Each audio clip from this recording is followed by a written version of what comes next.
Hello my YouTube family. Episode के start में हम देखते हैं कि सियाओची शियान से कहती है कि तुम्हारे फ्रेंड रोमियो ने किस तरह का काम बताया, मुझे तो बिल्कुल पसंद नहीं आया।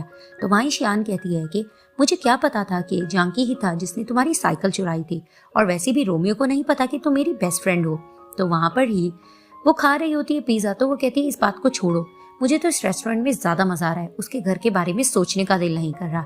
तो शियान पीछे देखते कि जांकी बैठा हुआ है, तो वो जियाओची को कहती है कि हम यहाँ से कहीं और चलते हैं। तभी वो ऐसी कहती कि क्यों, पिज्जा खाते हैं ना, ये तो अब खत्म भी नहीं हुआ। तो वहां पर ही शियान उसे कहती है तुम जरा अपनी राइट में तो देखो। तो जैसे वो पीछे मुड़कर देखती है, वो देखती है जांकी चेन जिनगिन के साथ बैठा है। तभी वो कहती है कि बस बस तुम उनकी तरफ मत देखो, मुंह छुपा के बैठ जाओ। तो वहां पर ही शियान कहती है कि इसकी जरूरत नहीं है, अगर उन्होंने हमें देख लिया तो जियाओची कहती है कि हम उन्हें आराम से हेलो कह देंगे। तो वहीं दिखाते हैं कि पीछे से जांकी चेन जिनगिन पे चिल्ला रहा होता है। अब जियाओची को लगता है वो इस पे चिल्ला रहा है, तभी वो डर के कहती है कि सॉरी सॉरी, मैं तुम्हारे बारे में कोई बात नहीं कर रही थी। तो शियान उसे कहने लग जाती है कि स्टूपिड लड़की, वो अपने साथ बैठी चेन जिनगिन पे चिल्ला रहा है, तुम पर नहीं। तभी फिर वो मुड़कर उनको देखती है और कहती है कि यार ये लड़की तो मुझे प्यारी लगती है। तो शियान उसे बताने लग जाती है कि तुम्हें लोगों की परख नहीं है, रोमियो ने मुझे बताई लड़की बहुत ज्यादा डिफिकल्ट है, बिल्कुल भी अच्छी नहीं है, और हर वक्त जांकी के आगे पीछे रहती उसको पागल किए रहती है। तो वहां पर ये जियाओची कहती है कि मुझे तो तुम्हारा फ्रेंड कुछ अजीब ही लगता है ये जांकी का फ्रेंड, और ये उसके बारे में ऐसी बातें कर रहा है लड़की के। तभी फिर वहां से शियान उठ के कहती है मैं तो जा रही हूँ, तुमने आना है तो आ जाओ। तो जियाओची कहती है मैं भी आ रही हूँ। अब वो जैसी जल्दी जल्दी जाने लगती है, आगे से वेट्रेस आती है, उससे उसको धक्का लगता है, तो वो चिल्लाती है। पीछे से जांकी इनको देख लेता है और कहता है नाइफ मैनी गर्ल तुम। तभी वो डर से रुकती है, फिर पीछे मुड़कर हेलो करके कहती है व्हाट अ कोइंसिडेंस, और वहां से भाग जाती है। अब जियाओची जल्दी जल्दी अपनी साइकिल के पास आती है और देखती है कि उसकी चेन टूट चुकी होती है। तो वो जल्दी जल्दी जांकी के घर की तरफ दौड़ लगाती है। तो वहां पर ही डोर ओपन करने लगी रही होती है कि जांकी खुद डोर ओपन करता है और उसे देखकर कहता है कि तुम पूरे 15 मिनट 7 सेकंड लेट आई हो, तो तुम्हें अब ज्यादा काम करना होगा। तो वहां पर ही वो गुस्से से घर की सफाई करने लग जाती है। अब घर की सफाई करते करते अचानक उसकी एक फोटो पे नजर पड़ती है जो सोफा के पीछे गिरी होती है। तो जैसे ही वो पिक को उठाती है तो कहती है आखिर इसमें कौन है। तो वहां पर ही जांकी आकर कहता है कि तुमने अभी तक टॉयलेट वगैरह साफ नहीं किए। तो वहां पर ही वो उसको फोटो देती है और कहती है ये मुझे नीचे जमीन से मिली। तभी वो फोटो देखता है और कहता है ये तुम्हें कहाँ से मिली। तो उसे कहती है पीछे सोफा के पड़ी हुई थी। तभी वो उसे कहता है कि सोफा के पीछे। अब वो पूछती कि इसमें ये कौन है। तभी फिर उसे कहता है ये सोफा के नीचे क्या कर रही थी। तो अचानक से जियाओची को याद आता है कि जांकी ने एक दिन इससे एक फोटो के बारे में पूछा होता है और इस पे चिल्ला रहा होता है कि ये तुम्हारे पास ही होगी। तभी फिर वो उसे कहती है कि ये तो वही फोटो है ना जो तुम्हारे वॉलेट में थी। तभी वो खामोश हो जाता है। फिर वो उसे कहती है कि तुम मुझे बता रहे हो कि नहीं, ये वही फोटो है ना।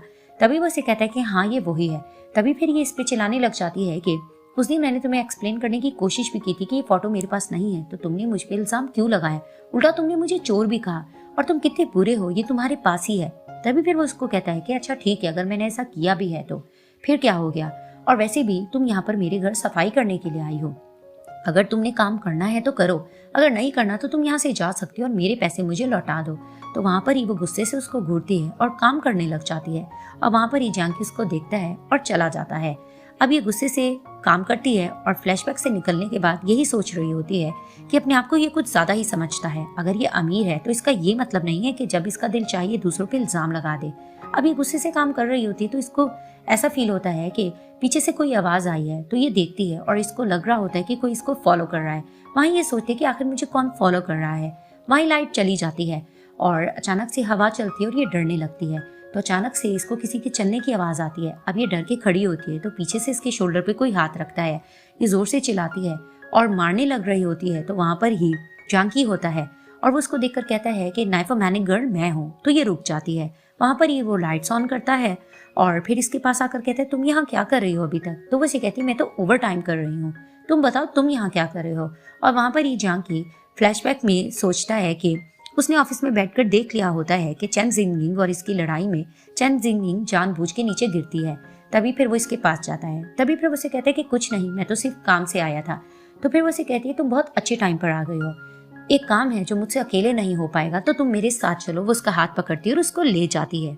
अब दिखाया जाता है कि जांग कंपनी के प्रेसिडेंट एंटर करते हैं और वहां पर ही एक सर्वेंट आकर उन्हें कहने लग जाता है कि प्रेसिडेंट मुझे यहाँ से क्यों निकाला जा रहा है, मैं यहाँ पर 20 साल से वफादारी से काम किया है और फिर भी मुझे निकाला जा रहा है। तो प्रेसिडेंट उसे कहते हैं कि इसमें मैं कुछ भी नहीं कर सकता हूँ क्योंकि ये मैनेजर जांगी का भी ऑर्डर है। तो हमें उसको फॉलो भी करना होगा, तो तुम्हें यहाँ से जाना होगा। वो बहुत मिन्नत कर रहा होता है लेकिन उसका कहना नहीं माना जा रहा होता।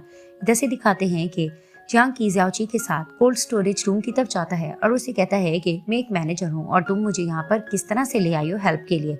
तभी फिर वो उसको कहती है कि ऑफ कोर्स तुम मैनेजर हो, तुम ये काम नहीं कर सकते, मैंने बस कुछ सामान ही उठाना है, मैं इसलिए तुम्हें अपने साथ लेकर आई हूँ। तो जैसे ये लोग अंदर जाते हैं तो दिखाते हैं कि वही सर्वेंट ड्रिंक करता हुआ वहां से गुजरता है। तो जैसे ही वो वहां पर जियांग को देखता है और कहता है कि ये सब कुछ तुम्हारी वजह से हुआ है, आज मैं इस पोजीशन पर तुम्हारी वजह से पहुंचा हूँ। तो वो गुस्से से देख रहा होता है। तो दिखाते हैं कि कीज लगी होती है डोर पे। अब वो गुस्से से उनको वहां पर लॉक करके चला जाता है। इधर से दिखाते हैं कि ज़्याओची फाइल ले रही होती है तो अचानक वहां पर कुछ बॉक्सेस पड़े होते हैं तो वो गिरने लगते हैं। तो वो कहती है जियांग जरा ठहर के, तो वो उसको साइड पे धक्का देती है और उसके ऊपर गिर जाती है। तो वहां पर ही जियांग कहता है कि तुम ठीक हो ना। तभी फिर उसके सर पे कुछ लगा होता है लेकिन वो कहती है कि जियांग तुम तो ठीक हो ना। तो वहां पर ही जियांग उसे कहता है कि तुम कैसी हो, तुम्हें पहले अपना ध्यान रखना चाहिए। तभी फिर वो उसे कहता है चलो मैं तुम्हें हॉस्पिटल लेके चलता हूँ। तो वहां पर ही वो लोग डोर खोलने लगते हैं तो दिखाते हैं कि डोर लॉक होता है। तो वहां पर ही वो कहता है कि ये किसने लॉक कर दिया। अब वहां पर ही जियांग सिक्योरिटी गार्ड को कॉल करता है और उसे कहता है कि मैं कोल्ड स्टोरेज रूम में फंस गया हूँ, आकर हमारी हेल्प करो। तो वहां पर ही वो कहता है मैनेजर मैं अभी आता हूँ। अब वो आने लग रहा होता है तो आगे से एक पर्सन आता है और इस सिक्योरिटी गार्ड को रोक देता है। अब कोल्ड स्टोरेज रूम में बहुत ठंड हो रही होती है और जियांग ज़्याओची से कहता है कि क्या हुआ, तुम ठीक हो ना। तो वो उसे कहती है कि नहीं। तभी फिर वो उसे कहता है कि टेंशन मत लो, सिक्योरिटी गार्ड आता ही होगा। और वहीं अचानक ज़्याओची को याद आता है कि कोल्ड स्टोरेज रूम में तो वाइन भी रखी है। तो जैसे वो वाइन का बॉक्स उठाती है तो इसे कहती है कि ये हमें ले लेनी चाहिए, इससे हमें फायदा होगा। तो वहां पर ही जियांग उसको कहता है कि अगर तुम ये कंपनी से लेकर पी रही हो तो तुम्हें इसका बिल देना होगा। तभी वो इसे कहती है तुम कितने ज्यादा कंजूस हो, ये सिर्फ 2 वाइन ही तो है, मैं इसका बिल दे दूंगी। तो जैसे वो वाइन खोलने लगती है तो वो उसको प्राइस बताता है कि इसकी प्राइस है 500। तभी वो इसको हैरानगी से देखती है तो कहती है चलो मैं दूसरी बॉटल लेती हूँ। तो फिर वो बॉटल उससे खींचता है और उसे कहता है कि इसकी प्राइस है $500।